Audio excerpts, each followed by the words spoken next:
അസ്സലാമു അലൈക്കും വറഹ്മത്തുള്ളാഹി വബറകാതുഹു. ഏവർക്കും എൻ്റെ വോയിസ് ഓഫ് യൂസഫ് എന്ന വ്ളോഗിലേക്ക് ഹൃദ്യമായ സ്വാഗതം. ആദ്യമായി കാണുന്നവർ തുടർന്നും വീഡിയോ ലഭിക്കാൻ സബ്സ്ക്രൈബ് ചെയ്ത് ബെൽബട്ടൺ അമർത്തി ആളമർത്തുക. വീഡിയോ ഇഷ്ടമായാൽ ലൈക്കും ഷെയറും കമൻറ്റും ചെയ്യുക. ഞാൻ ഇന്ന് പറയുന്നത് വെറും ഇസ്ലാമോഫോബിയ ഇങ്ങനെ നിലനിർത്തി കൊണ്ടുവരാനായിട്ട് മുസ്ലിം നാമധാരികളായിട്ട് അഥവാ ഇസ്ലാമിക നാമം മാത്രം സ്വീകരിച്ചുകൊണ്ട് കുറേ സ്ത്രീകൾ ഇറങ്ങിയിട്ടുണ്ട്. ഇപ്പോൾ ഉദാഹരണം ജാമ്യതയാണ് യഥാർത്ഥത്തിൽ അവർക്ക് ക്ലാസ് എടുത്ത് കൊടുക്കുന്നത്. എന്താ എന്ന് ചോദിച്ചാൽ ജാമ്യതയോട് നിങ്ങൾക്ക് പേര് മാറ്റിക്കൂടെ എന്ന ചോദ്യത്തിന്, ജബ്ബാറിനോട് പേര് മാറ്റിക്കൂടെ എന്ന ചോദ്യത്തിന് അതിന് അവർ മറുപടി പറയുന്നില്ല. നിങ്ങൾക്ക് എന്തുകൊണ്ട് ഒരു ഇസ്ലാം വിട്ടിട്ടുള്ള നിങ്ങൾക്ക് ആ ഇസ്ലാമിനെ നിങ്ങൾ വിട്ടു, പക്ഷേ ഇസ്ലാമിൻ്റെ പേര് വിടാത്തതെന്ത്? യഥാർത്ഥത്തിൽ എന്തുകൊണ്ടാണ് ആ പേര് പിടിച്ചു നിർത്തുന്നത്? അപ്പോൾ അതിൻ്റെ പിന്നിൽ വെറുതെ എങ്കിലും ഓരോന്ന് പറഞ്ഞ് ഈ സമുദായത്തെ പരിഹസിച്ച് നിന്ദിച്ച് സമൂഹത്തിൻ്റെ മുമ്പിൽ താറടിച്ച് കാണിക്കുക. ഇത് തന്നെ, വേറെ ലക്ഷ്യമൊന്നുമില്ല. അവരുടെ ലക്ഷ്യം ഇത് വഴി റീച്ച് ഉണ്ടാക്കുക. അതാണ്. ഇപ്പോൾ ഒരു പുതിയ സ്ത്രീ ഇറങ്ങിയിട്ടുണ്ട്. കുറച്ചു കാലമായിട്ട് ആ സ്ത്രീ രംഗത്തുണ്ട്. തികച്ചും എന്താണെന്ന് അവൾ തന്നെ സ്വയം പറയുകയാണ്. എന്തെന്ന് നിങ്ങൾ ആ വീഡിയോ ഒന്ന് കണ്ടു നോക്കൂ. എനിക്ക് വന്നൊരു ബുദ്ധിമുട്ടാണ്. ഞാൻ ഒരാളാൽ റേപ്പ് ചെയ്യപ്പെട്ടിട്ടുണ്ടായിരുന്നു. അതെനിക്ക് സമൂഹ മാധ്യമങ്ങളിലൂടെ ഇപ്പൊ പറയുന്നതിന് എനിക്കൊരു വിരോധമില്ല. ആള് തന്നെയാണ് FIRന്റെ കോപ്പി സഹിതം പുറത്തു വിട്ടത്. കാരണം ഞാൻ ഈ സമൂഹത്തിനോട് അത് വെളിപ്പെടുത്തൂല എന്നുള്ള 101% കോൺഫിഡന്റ് അവനുണ്ട്. ഇപ്പൊ കണ്ടില്ലേ, അവൾ തന്നെ സ്വയം പറയാണ് എന്നെ റേപ്പ് ചെയ്തു. നോക്കണം, എൻ്റെ ഒരു ഹിന്ദു സുഹൃത്ത്, എനിക്ക് ഹിന്ദു സുഹൃത്തുക്കളെ ഉള്ളൂ. എനിക്ക് എൻ്റെ കുടുംബങ്ങളും എൻ്റെ വീട്ടുകാരും അയൽവക്കക്കാരും ഒന്നും എനിക്കില്ല. എന്തുകൊണ്ടാണ്? കയ്യിലിരിപ്പ് മോശമായതുകൊണ്ടാണ്. അല്ലാതെ ഇപ്പോൾ ഇവള് മാത്രം, ഈ ജസ്ന സലീം മാത്രമല്ലല്ലോ ലോകത്ത് ഒരു സ്ത്രീയായിട്ട് ജീവിക്കുന്നത്. ലോകത്ത് ഒരു സമുദായത്തിൽ മുസ്ലിം സ്ത്രീകൾ ഇവള് മാത്രമേ ഉള്ളൂ. നിങ്ങൾ ആലോചിച്ച് നോക്കൂ, 200 കോടിയിലേറെ വരുന്ന മുസ്ലിങ്ങളിൽ ശരാശരി ഒരു 100 കോടിയിലേറെ വരുന്ന സ്ത്രീകളുണ്ട്. ആ സ്ത്രീകളുടെ ഇവൾ ഒരു സ്ത്രീ മാത്രമേ ഇസ്ലാമിലുള്ളൂ, ലോകത്തുള്ളൂ എന്നാണ് ഇവളുടെ ധാരണ.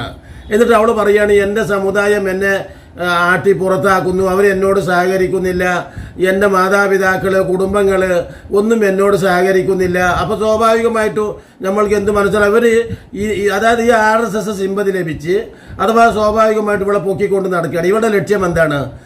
സ്വാഭാവികമായിട്ട് നമുക്കൊക്കെ അറിയുന്നത് പോലെ അവളെ സംബന്ധിച്ചിടത്തോളം ഞാനൊരു കൃഷ്ണഭക്തയാണെന്ന് പരസ്യമായി പറഞ്ഞ് ഇപ്പോൾ ഈ അടുത്ത ഇലക്ഷനിൽ നമ്മൾ കാണാൻ കഴിഞ്ഞു സുരേഷ് ഗോപിക്കൊപ്പം അതോടൊപ്പം മോഡിക്ക് ഫോട്ടോ കൊടുക്കുന്നത്. അപ്പോൾ എന്ന് പറഞ്ഞാൽ വളയമില്ലാതെ ചാടാൻ വേണ്ടി വെറുതെയെങ്കിലും ഒരു മുസ്ലിം നാമം സ്വീകരിച്ചുകൊണ്ട് ഈ സ്ത്രീ ഹിന്ദുവാണ്. പക്ഷേ വെറുതെ ആ പേര് മാറാതെ വെറുതെ എന്തെങ്കിലും കാട്ടി ഞാൻ മുസ്ലിമാണ്, എന്നിട്ട് എൻ്റെ കുട്ടിയെ ഉസ്താദ് അടിച്ചു ആട്ടി ഓടിച്ചു. നോക്കണം, അങ്ങനെയൊക്കെ ഉണ്ടെങ്കിൽ ഇവിടെ രാജ്യത്ത് നിയമമുണ്ടല്ലോ. അപ്പോൾ ആ സ്ത്രീക്ക് അതിനനുസരിച്ച് ആ ഉസ്താദിനെതിരെ കേസ് കൊടുക്കാം. സ്വാഭാവികമായിട്ട് ആളുകൾ വിളിച്ചുകൂട്ടാം. എന്തായാലും ഒരു സ്ത്രീയാണ്, ആ സ്ത്രീയോട് ഒരിക്കലും സമൂഹം എന്ത് ചെയ്യില്ല. ഈ സമുദായം ഇവൾക്ക് വേണ്ടി മാത്രം നിലനിൽക്കുന്ന സമുദായമല്ല. ഞാൻ നേരത്തെ പറഞ്ഞതുപോലെ 100 കോടിയോളം വരുന്ന മുസ്ലിം സ്ത്രീകൾ ലോകത്തിൻ്റെ വിവിധ ഭാഗങ്ങളിലുണ്ട്. അവർ പലതും കഷ്ടങ്ങളും നഷ്ടങ്ങളും സഹിച്ചുകൊണ്ടാണ് ഈ ദീനിൻ്റെ നിയമനിർദ്ദേശങ്ങൾ ആ വളയത്തിനകത്തുകൂടെ തന്നെ പോയിക്കൊണ്ടിരിക്കുന്നത്. ഇവൾക്ക് വളയമില്ലാതെ ചാടി തോന്നിവാസിയായി നടത്തണം. അതാണ്. നിങ്ങളൊന്ന് ആലോചിച്ച് നോക്കൂ. നിങ്ങൾ എന്താ ഇപ്പം ഇവൾ പറഞ്ഞത്? ഈ ജസ്ന സലീം പറയുന്നത് എൻ്റെ മകൻ്റെ പ്രശ്നവുമായി ബന്ധപ്പെട്ട് മെഡിക്കൽ കോളേജിലേക്ക് പോകാൻ വേണ്ടി നിർദ്ദേശിച്ചു. അങ്ങനെ മെഡിക്കൽ കോളേജിൽ നിന്ന് അവിടെയുള്ള മെഡിക്കൽ കോളേജിലത്തെ നിർദ്ദേശപ്രകാരമാണ് നടുവട്ടത്തുള്ള ഏതോ ഒരു ഡോക്ടർ ആണെന്നാണ് പറയുന്നത് അവൾ പറയണത്. മാത്രമല്ല രതീഷ് കല്യാൺ എന്ന് പേരായിട്ടുള്ള എൻ്റെ ഒരു സുഹൃത്ത്. അപ്പം തന്നെ മനസ്സിലാക്കാമല്ലോ, അല്ലാതെ മുസ്ലിം ഒന്നുമല്ല അവളെ കൊണ്ട് ചാടിക്കുന്നത്. രതീഷ് കല്യാൺ എന്ന് പറയുന്ന ഒരു ഹിന്ദു സുഹൃത്ത്. അപ്പോൾ തോന്നിവാസിയായിട്ട് ഇങ്ങനെ നടന്നുകൊണ്ടിരിക്കുകയാണ്. അപ്പോൾ അവൾക്ക് അന്യ സ്ത്രീ അന്യ പുരുഷ ഹിന്ദു ഒന്നുമില്ല.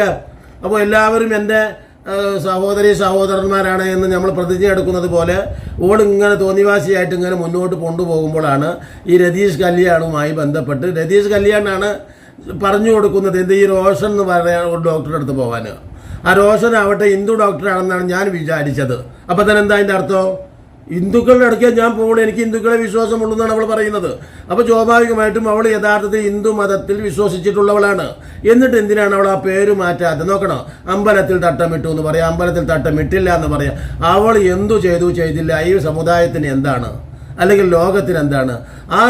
ഇനി ഈ 200 കോടി ജനങ്ങളും ഇസ്ലാമിനെ ഉപേക്ഷിച്ചു എന്നിരിക്കട്ടെ, ആ പ്രവാചകനെ ചീത്ത പറഞ്ഞു എന്നിരിക്കട്ടെ, ആ അള്ളാഹുവിനെ ചീത്ത പറഞ്ഞു ഉപേക്ഷിച്ചു എന്നിരിക്കട്ടെ, അതുകൊണ്ട് ഈ വിശ്വാസ പ്രമാണത്തിൻ്റെ സൃഷ്ടാവിനൊന്നും വരുന്നില്ല.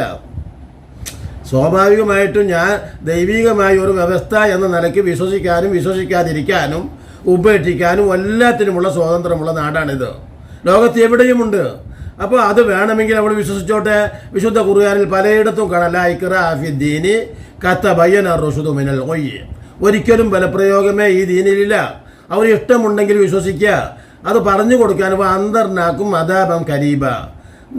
ഇന്നെന്ന നിയമം അനുസരിച്ച് ജീവിച്ചാൽ ഇന്നെന്ന സുരക്ഷിതത്വം നാളെയുണ്ട്, അതല്ലെങ്കിൽ ദൈവികമായ ശിക്ഷ നാളെയുണ്ട് എന്ന ഒരു അറിയിപ്പ് കൊടുക്കുക എന്നത് കവിഞ്ഞ് അവരോട് യാതൊരു വിവേചനവും, അതോടൊപ്പം ആരെന്തു പറഞ്ഞാലും അതിൽ യാതൊരു വിവേചനവും അള്ളാഹുവിൻ്റെ റസൂൽ നടത്താൻ പറഞ്ഞിട്ടില്ല. റസൂലുള്ളാഹിനെ സൽക്കരിച്ചിട്ടുള്ള വീട്ടുകാരൊക്കെ അബ്ദുല്ലാഹിബ്നു ഉമറിനെ പോലെയുള്ളവരൊക്കെ വീട്ടിൽ വിളിച്ചപ്പോൾ അള്ളാഹുവിൻ്റെ റസൂൽ ചോദിക്കുന്ന ചോദ്യം എന്താ, നിന്റെ അയൽവാസി എവിടെ? ആലോചിച്ച് നോക്കുക. അപ്പോൾ അയൽവാസി ഒരു ജൂതനാണെന്ന് പറഞ്ഞു. അപ്പോൾ അള്ളാഹുവിൻ്റെ റസൂൽ പറഞ്ഞു, ഞാൻ ആളുകളെ സംബന്ധിച്ച് വേർതിരിക്കാൻ വന്നവനല്ല, അവൻ മനുഷ്യനാണ്, അവനെ കൊണ്ടുപോവാ. ഒരു അയൽവാസിയോട് നിനക്ക് എന്തുണ്ട് പരിഗണിക്കപ്പെടേണ്ടതുണ്ട്, ഒരു അയൽവാസിയോട് കടമകളുണ്ട്, അതുകൊണ്ട് അയൽവാസിയെ കൊണ്ടുപോകാന്ന് പറഞ്ഞിട്ട് ആ ജൂതനെ പിടിച്ചു കൊണ്ടു വന്നതിന് ശേഷമാണ് അള്ളാഹുവിൻ്റെ റസൂൽ ഭക്ഷണം കഴിക്കുന്നത്. അതോടൊപ്പം തന്നെ എല്ലാ കാര്യത്തിലും അങ്ങനെ തന്നെ അള്ളാഹുവിൻ്റെ റസൂൽ മരണിക്കുന്ന നേരത്ത് അവിടെ അബൂബക്കർ സഹായിക്കും, ഉമർ സഹായിക്കും, ഉസ്മാൻ സഹായിക്കും. ആലോചിച്ച് നോക്കൂ നിങ്ങൾക്ക്. ഇത് ഞാൻ പറയേണ്ട ആവശ്യമൊന്നുമില്ല. അള്ളാഹുവിൻ്റെ റസൂലിൻ്റെ അവസാന ഘട്ടത്തിൽ എന്ന് ചോദിച്ചാൽ പ്രവാചകൻ വഫാത്താവുക അല്ലെങ്കിൽ മരിക്കുക, പരലോകം പോകുന്ന ആ സമയത്ത് അവിടുത്തെ അങ്കി ഒരു ജൂതന് പണയം വെച്ചിരുന്നു. എന്താ കാരണം? അബൂബക്കർ തങ്ങളോട് പറഞ്ഞാൽ പോരെ, തൻ്റെ മരുമകൻ അലിയിനോട് പറഞ്ഞാൽ പോരെ, തൻ്റെ എന്താ പറയുക തൻ്റെ സതീർത്ഥ്യരായിട്ടുള്ള ഉമർ, അവരുടെ ജീവനാണ് റസൂലുള്ള, നമ്മളെപ്പോലെയൊന്നുമല്ല അത്. അള്ളാഹുവിൻ്റെ റസൂല് അവർക്ക് ജീവൻ്റെ ജീവനാണ്. അപ്പോൾ എനിക്ക് ഇന്നെ ബുദ്ധിമുട്ടുണ്ട് ഉമറെ, അല്ലെങ്കിൽ എനിക്ക് ഇന്നെ ബുദ്ധിമുട്ടുണ്ട് അബൂബക്കറെ, എന്തെങ്കിലും കുറച്ച് പൈസ തന്ന് എന്നെ സഹായിക്കണം എന്ന് പറഞ്ഞാൽ ആ റസൂലിൻ്റെ ഹൃദയം പോലും കൊടുക്കാൻ തയ്യാറുള്ള അവർ റസൂലുള്ള എന്താ ചെയ്തത്? ആ ജൂതന് പണയപ്പെടുത്തിയിരിക്കുന്നു അവിടുത്തെ അങ്കി. എന്താ അതിൻ്റെ അർത്ഥം? അതൊരു കൾച്ചറാണ് അതിൽ നിന്ന് കാണിക്കുന്നത്. അതൊരു സൗഹൃദത്തിൻ്റെയും പരസ്പര സ്നേഹത്തിൻ്റെയും വിട്ടുവീഴ്ചയുടെയും ബന്ധത്തിൻ്റെയും ഇടപെടലുകളുടെയും അതാണ്. ഇതൊക്കെയാണ് അള്ളാഹുവിൻ്റെ റസൂൽ എന്ന് പറയുന്ന പ്രവാചകൻ കാണിച്ചത്. അതുപോലെ തന്നെ പ്രവാചകൻ ഒരു ജൂതൻ്റെ മയ്യത്ത് കൊണ്ടുപോകുമ്പോൾ എണീച്ചു നിന്ന് കരഞ്ഞത് DGP അലക്സാണ്ടർ സാർ എപ്പോഴും പറയുന്ന ഒരു സംഗതിയാണ്. അതൊക്കെ കാരുണ്യം, ഒമാർ സൽനാക്ക ഇല്ല റഹ്മത്തൽ ലിൽ ആലമീൻ, ലോകത്തിന് കാരുണ്യമായിട്ട് മാത്രമേ നിയോഗിക്കപ്പെട്ടിട്ടുള്ളതാണ്. അപ്പോൾ അവിടെ മതത്തിൻ്റെ വേർതിരിവുകളൊന്നും കൂടാതെയാണ് അള്ളാഹുവിൻ്റെ റസൂൽ ഈ ദീനിനെ പ്രബോധനം ചെയ്തത്, മനുഷ്യനോടുള്ള കാരുണ്യം ചെയ്തത്. ഏതെങ്കിലും മുസ്ലിമാണ് എന്ന് കരുതി ഓനോടൊരു പ്രത്യേകത, അല്ലെങ്കിൽ അമുസ്ലിമാണ് എങ്കിൽ വേറൊരു പ്രത്യേകത, ഇതൊക്കെ ജാമ്യതയും അവളുടെ കൂട്ടങ്ങളും ഒക്കെ പിടിച്ചു പരത്തി വെറുതെ ജബ്ബർ ഒന്നും അടിസ്ഥാനപരമായിട്ട് നുണ പ്രചരിപ്പിച്ച് ആ നുണയാണ് ഇവളീ പറയുന്നത്. എന്ത്? എന്നെ റേപ്പ് ചെയ്തു ഈ പറയുന്നു. അപ്പോൾ അത് ആ റേപ്പ് ചെയ്താൽ എന്താ ചെയ്യേണ്ടത്? റേപ്പ് ചെയ്തവൻ എവിടെ ഉണ്ടാവേണ്ടത്? രാജ്യത്ത് നിയമമുണ്ട്. ആ നിയമം അനുസരിച്ച് ഒരു സ്ത്രീയെ റേപ്പ് ചെയ്തിട്ടുണ്ടെങ്കിൽ ആ റേപ്പ് ചെയ്തവനെ വ്യക്തിപരമായിട്ട് അറിയുകയും ചെയ്താൽ നമ്മൾ ആ റേപ്പ് ചെയ്തവനെതിരെ പരാതി കൊടുക്കണം, അവനെ കൂട്ടിലാക്കണ്ടേ? അതോടൊപ്പം റേപ്പ് എന്ന് പറയുന്നത് മാത്രമേ സ്ത്രീയുടെ സമ്മതമില്ലാതെ നടക്കുന്നതാണ് റേപ്പ് എന്ന് പറയുന്നത്. അതാണ് ആലോചിക്കേണ്ടത്. സ്ത്രീ സമ്മതിച്ചുകൊണ്ട് നടക്കുന്നതിന് വ്യഭിചാരം എന്നാണ് പറയുക. അപ്പോൾ ആ സ്ത്രീ നടത്തിയത് റേപ്പോ വ്യഭിചാരമോ നിങ്ങൾ പറയേ? ആ സ്ത്രീ നടത്തിയത് വ്യഭിചാരമാണ്. അപ്പോൾ ആ സ്ത്രീ വ്യഭിചാരത്തിനോട് ഇൻട്രസ്റ്റ് ഉള്ള ഒരു സ്ത്രീയാണ്. അപ്പോൾ അങ്ങനെ നടക്കുകയാണ്, സ്വയം അണി ട്രാപ്പിൽ ആളുകളെ പെടുത്തി അങ്ങനെ മുന്നോട്ട് കൊണ്ടുപോകുന്ന ഒരു സ്ത്രീയാണ്. അല്ലെങ്കിൽ ആ സ്ത്രീക്ക് റേപ്പ് ചെയ്താൽ ഉടനെ തന്നെ പരാതി കൊടുക്കുകയും ആ റേപ്പ് ചെയ്തവൻ പിന്നെ എവിടെ ഉണ്ടാകുമെന്ന് ഇപ്പോൾ ഞാനൊന്നും പറഞ്ഞു തരേണ്ട ആവശ്യമേ ഇല്ല. എന്നിട്ട് ഇങ്ങനെ പറഞ്ഞ് അതിപ്പോൾ അടുത്ത ദിവസം കഴിഞ്ഞ ദിവസം 24 18 ന്യൂസിലൊക്കെ വലിയ വിഷയമായിട്ട് ഇങ്ങനെ പറഞ്ഞുകൊണ്ടിരിക്കുകയാണ് ഇവളിത്.